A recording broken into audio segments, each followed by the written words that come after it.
Invitamos a su vez a Jennifer Tharp, vicepresidenta del PMI Global, a darnos un mensaje. Por favor, brindémosle un fuerte aplauso. Wonderful. So when we think about, there's so many technological changes that are happening right now. There's artificial intelligence, blockchain, virtual reality. Even some people are talking about time travel. I tell you, I really want time travel because that's going to make my schedules look so much better. Oh yeah, I told you it was only going to take 2 weeks. Yeah, it'll be fine. So, but it's important for us to stay on top of these technological changes so that we know how we can contribute better to our organizations going forward and our community. So you may know that Project Management Institute, PMI, we have our own little podcast that we started recently called Projectified. And in a recent episode, Dr. Michael Chewy, he's a technologist at McKinsey. Dr. Chewy said that with artificial intelligence, right now, today, half of the jobs that people are doing could already be done by machines. That's not even taking into account breakthroughs that are going to come from the future. So look around you. Half of these people in this auditorium could be robots. It's very exciting, and it's also just a little bit concerning. What does that mean for the future for project managers if so much of our work can be automated? So the rise of artificial intelligence is a cause for concern, but it's also a cause for celebration. Caterpillar in the deserts of Western Australia, which is not the most hospitable place in the world, not some place I'd want to be working, they've replaced a lot of their fleet of machines that do mining operations with self-driving vehicles. This helps their efficiency, as well as streamlining operations, as well as, making it so that less people have to work in these really difficult conditions. So when you see one of these machines that doesn't have somebody behind the driver's wheel, it can be a little concerning, but it also represents an opportunity. When you have the boring parts of our job, the routine aspects, the things that you don't really want to do, those are the ones that are most likely to be able to be automated. So when that part is out of the way, think of how much time you have. You can be more strategic. You can ensure that the projects that you're doing are aligning with organizational strategy. You can make sure that your stakeholder management, your communication is better than ever, because all the drudgery of our jobs is going away. And that's really exciting. It's really a lot of potential. So when we think about all these changes, it does make people more important. So after talking about machines taking over, you may be surprised to hear that PMI research shows that by 2027, there's going to be a need for 88 million project managers around the world. That's a huge number. That's been spiking quite a bit lately. Now, why is that? It's because when technology improves, that doesn't eliminate our need to interact as people. We still have complexity in projects. We still have to manage that, and that takes a human. So we become more important, and we become more relevant. But I will tell you, in this changing technology world, it does mean that we have to make sure that we're on top of these changes. We can't just sit in our desk and update our Gantt chart. We need to be thinking about how things are going to be changing and help our organizations stay ahead of those changes. So PMI has spent a lot of time putting research into these areas. One of the reasons why I'm really happy to be here is, and this chapter is really important to PMI, is because we're a learning organization. You look around, we're in this wonderful university, and we have so much to learn. We don't just teach. We don't just tell people how to do projects better. We also stop and listen and say, well, what's new for you? Oh, wow, so that method you've been using for 20 years isn't working so much anymore. How can we do that differently? How can we learn? So we spend a lot of time doing research every year. And this year, our pulse is called Success in Disruptive Times. Because we do live in disruptive times, and it is important for us to stay on top of that.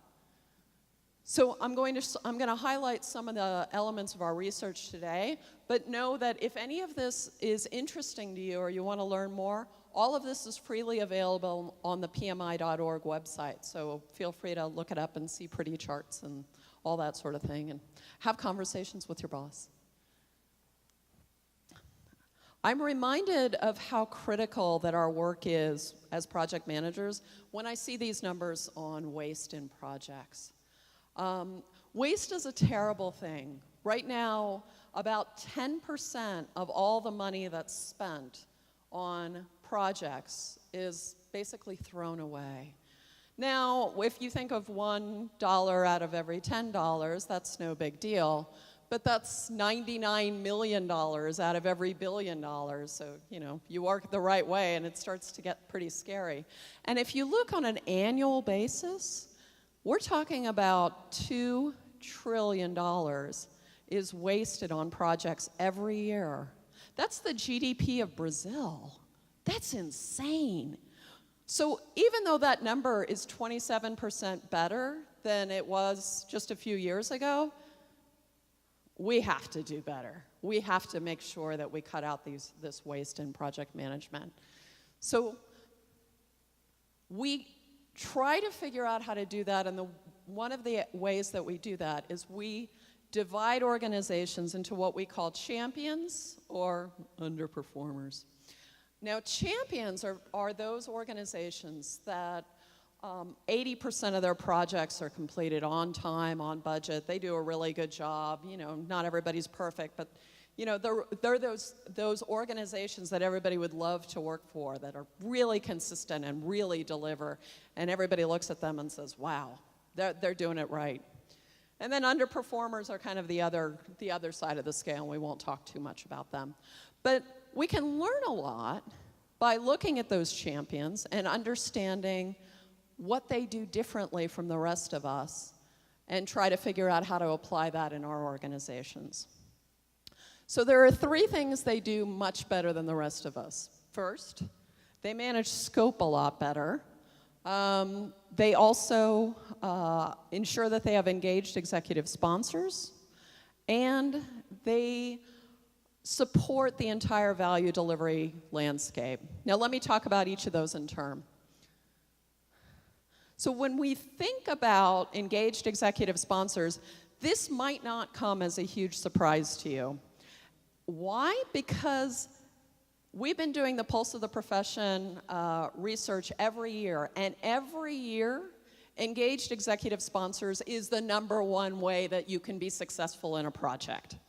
It's kind of frustrating because we're not always in control of that. Sometimes you can't get a sponsor, or sometimes you have a sponsor, but they don't really want to know about the project, they just want to know when it's done. But it's an unfortunate reality that having an engaged executive sponsor is the #1 factor for success. Because a sponsor can get rid of roadblocks the way that maybe you can't. The sponsor can show people how the project is tied to organizational strategy, why it's critical, help drive those changes. So I do beg you, if you don't have an engaged sponsor or any sponsor at all, if that's the one thing that you can change, try to change it. I know it's not always within your control, but it has the most profound effect on your projects, and it has for many years. Second is an issue that we all face, and that's scope creep. So we often come into a project with a really good idea of what we want to execute, and then somebody wants to add this, and somebody wants to add this, and before you know it, it's a big problem. We all face this. And kind of the bad news here is that 5 years ago, 43% of companies said that they had a problem with scope creep. This year, it's 52%. The number's going the wrong way. This is not good news. The positive thing is that champion organizations have less scope creep. They only have about a third of their projects experience scope creep. So trying to figure out how to manage that is gonna help make you a lot more successful. And the third element that make a champion is kind of having strong value delivery maturity. Now what that means is, by value delivery maturity, I mean all the aspects that make project management successful in the organization. Making sure that people have project management training, really investing in project management, really ensuring that there's support for project management practices. This has come out as a very strong indicator of project success, but it's also a bit challenging because only about 10% of organizations say that they have strong value delivery maturity. So it's an area that most of us could really, do a lot of work on. Now, I told you that we've been doing the Pulse of the Profession research for the past 10 years. And if you look at the trends, something interesting comes out. You look at all these lines, and they're not really moving. All these issues are kind of about the same throughout. They go up a little, they go down a little. The only one that's increasing is that yellow line. That looks pretty good, that fourth from the top. Oh, that's scope creep. Oh, we're actually getting worse at that. Okay. So it's good that we're tracking these things and that we understand where the issues are, but the reality is we're not getting better at addressing them. So we need to spend some time learning and figuring out how we can get better at that around the world.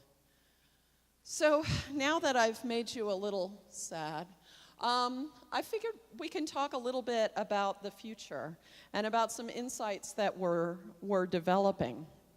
One of the insights that came from our research this year is that project managers need to continue to enhance their skill set, continue to learn in new ways, and to be bold and brave in how you learn. Many of us have taken an online course. There's so many of them now. So many of them are free. There's so many opportunities to learn. It's so much easier than it was just a few years ago. So we need to always be adding to our toolbox, always developing new skills and new abilities, finding out what's new out there and taking advantage of that. Our second insight is that, okay, we know we live in an age of disruption, that's nice, but looking at that and being aware of that and being aware of what's on the horizon is one thing. What project managers need to do is we need to try and figure out how can we take advantage of this disruption? How can we use it to our advantage? When we think about ways that AI is impacting project management, for example, how can we look at how these tools can help us in our organization? What kind of new online tools can I bring into what I'm doing? How can I use these disruptions for me to do better work? And these disruptions are taking place all around the talent triangle in project management practices and leadership and strategic and business management. So many areas that we can focus on and apply. And it's worth noting as well that our talent triangle is even expanding. We've come to realize that that acquiring digital skills is so important. It's now an overlay on our talent triangle. So trying to figure out how to apply that to our work as well. But all this technology and all these changes are one thing, but you know what never goes away? Soft skills.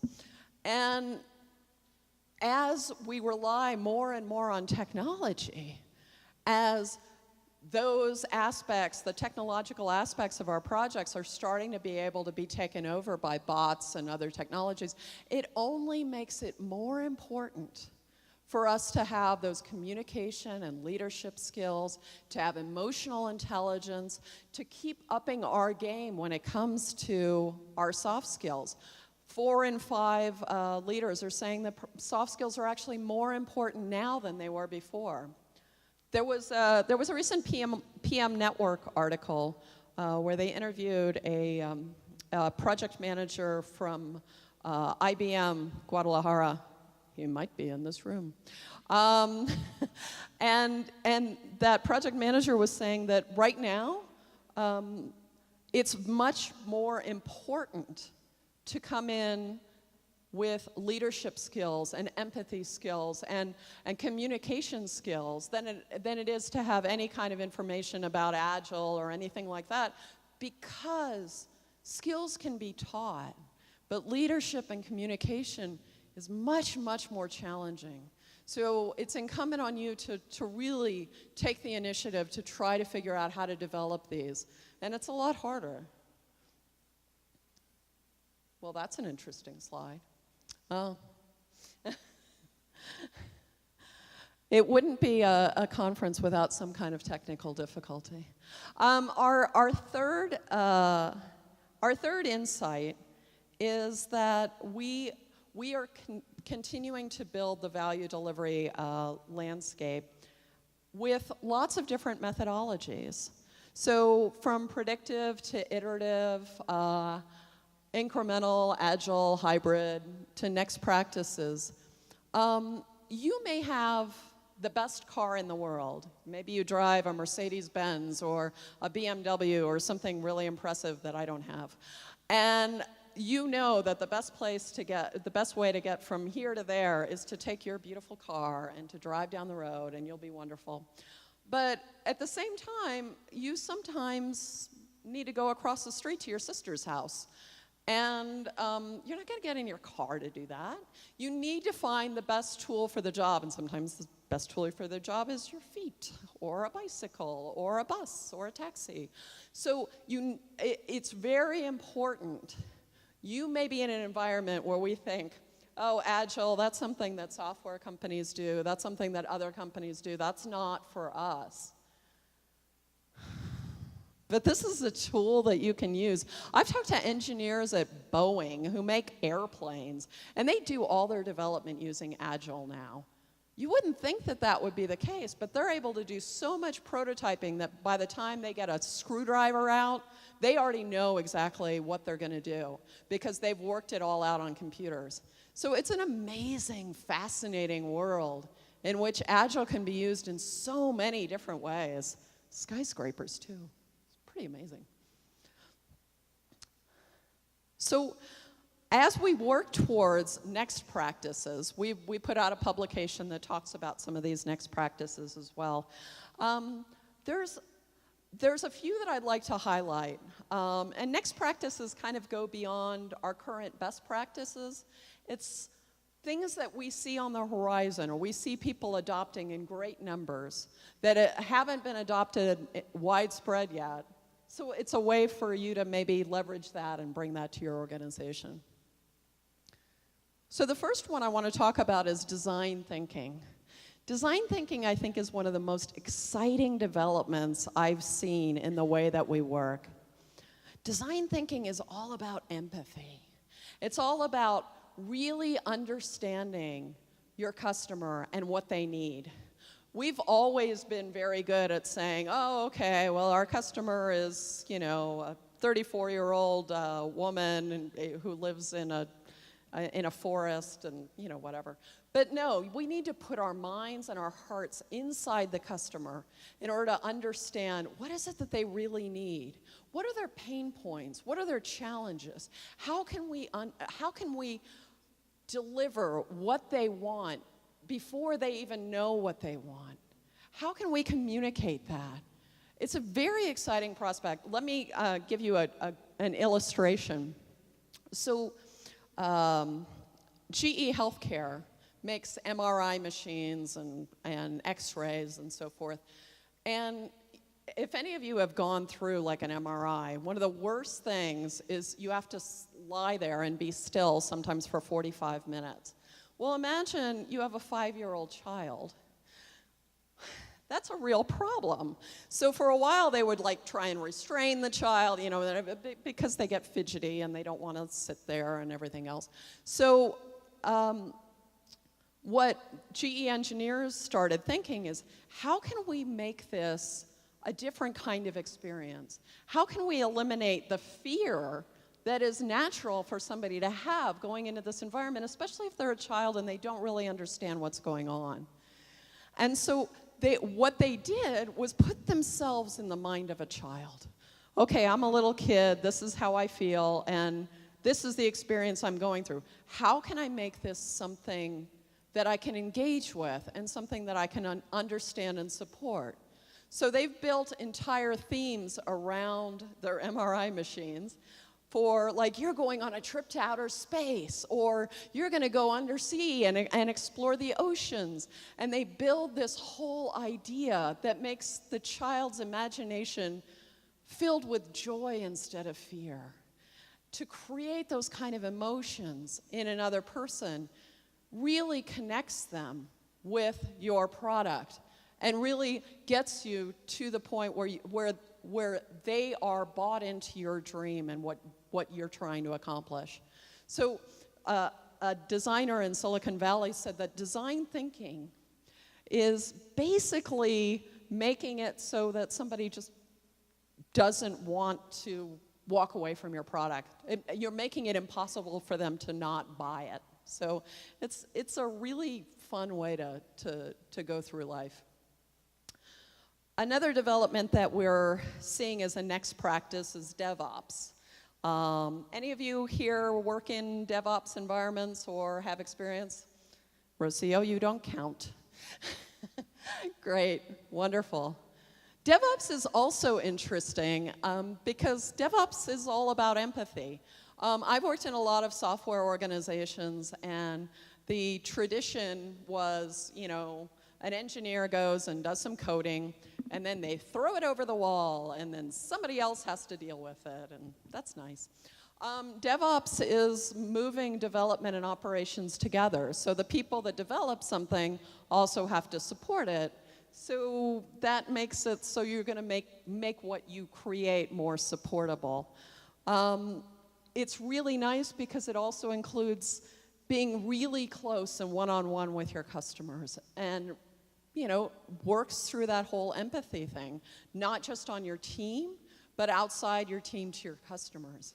So when it works well, it's a really exciting endeavor.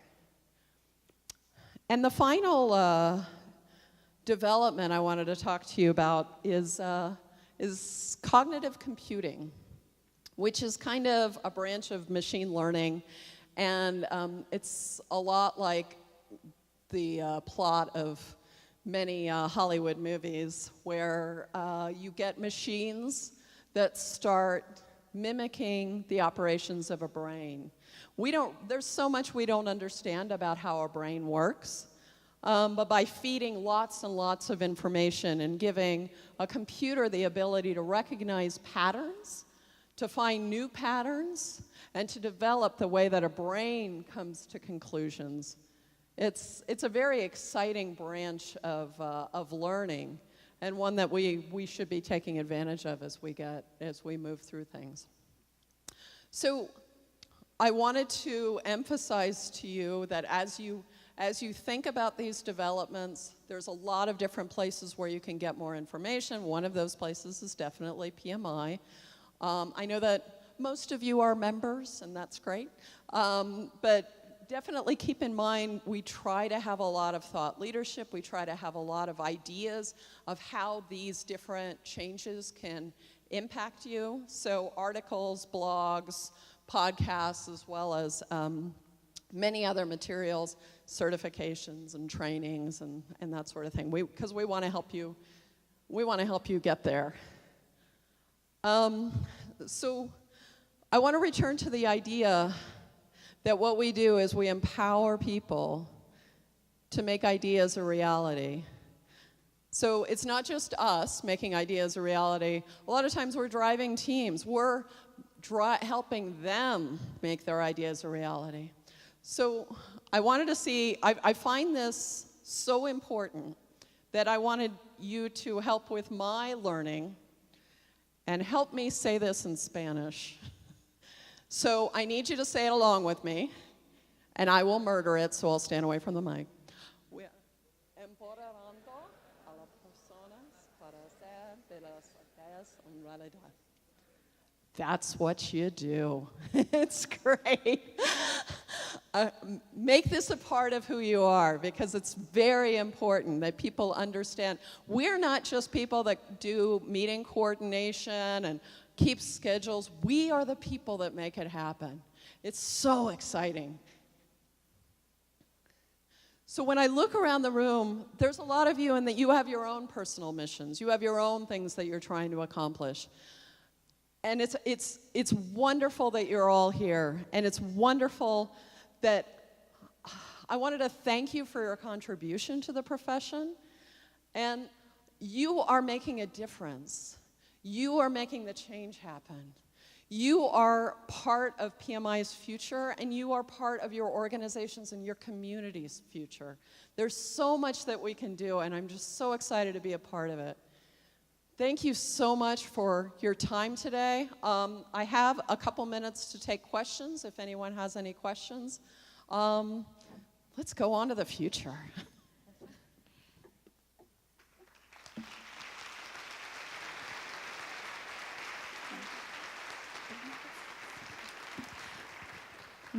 Ok, bueno, agradecemos profundamente a Jennifer Tharp por sus valiosas palabras. A continuación procederemos a la sesión de preguntas y respuestas. Para dicha dinámica les voy a solicitar que levanten su mano y Marieli va a estar pasando con el micrófono para que puedan hacer su pregunta, por favor. So, yeah. She's going to be passing the microphone around.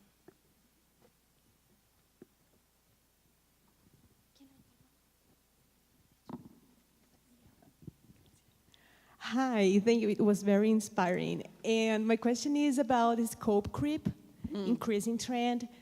Do you think that it has something to do with a misunderstanding of what agile means? Because I have the feeling that maybe sometimes people don't really understand what agile means. And do you think it has some relation?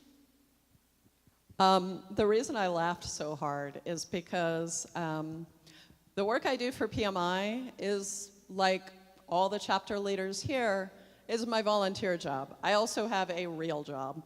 My real job, I work for the County of San Jose, and I had an issue last week with one of my project managers, and I was trying to figure out what was going wrong. She had this project, and it's one of the most visible projects in the organization. It's very important, but it doesn't seem to be going anywhere. And I sat down and talked to her, and I was like, well, let's have a meeting, bring your charter, let's go through everything. And I looked at the charter, and the project has been underway for a year, and the project is incomplete. The charter is incomplete. Bless her heart, she has interpreted being agile as, instead of like continuous delivery or it's continuously evolving scope. And and we had a little conversation, and she's like, but it's important when somebody brings up we should add this and we should add that, we need to be responsive. And so I am feeling that pain right now. So I do, as I looked at those numbers, I was absolutely thinking, I wonder how much of that is a misunderstanding of agile practices and the amount of rigor that's involved. So I do agree with you. I'm trying to deal with it in my organization by sending everybody to agile training and helping them, and also just having reinforcing conversations about, like, this doesn't mean that, you know, we still need to have milestones, we still need to deliver, but we have to balance what's required by our customer with what's ideal for the team. So, yeah.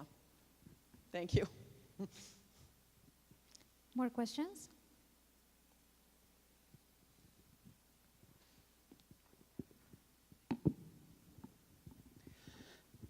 Hi, Jennifer. Hi. It's been great presentation, by the way. Thank you.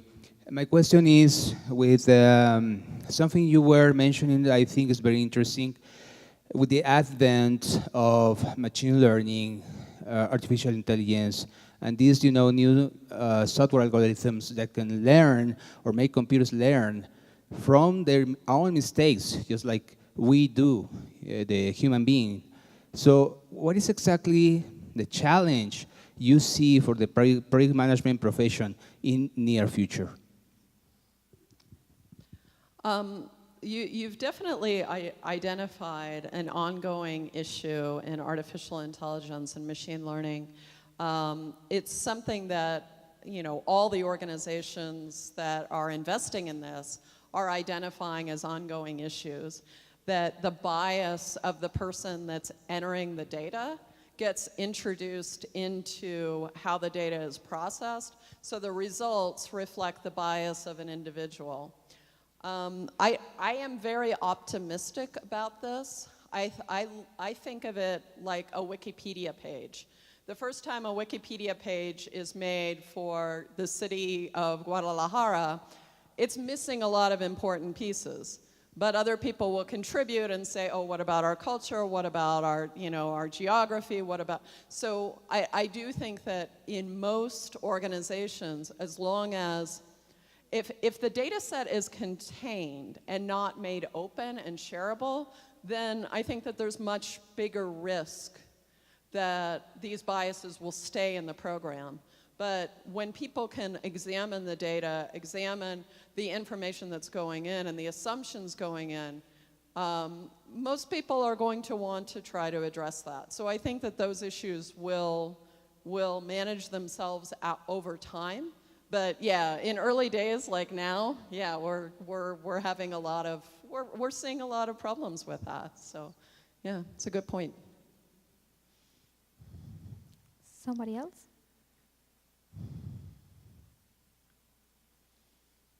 Okay. All right. Thank you very much.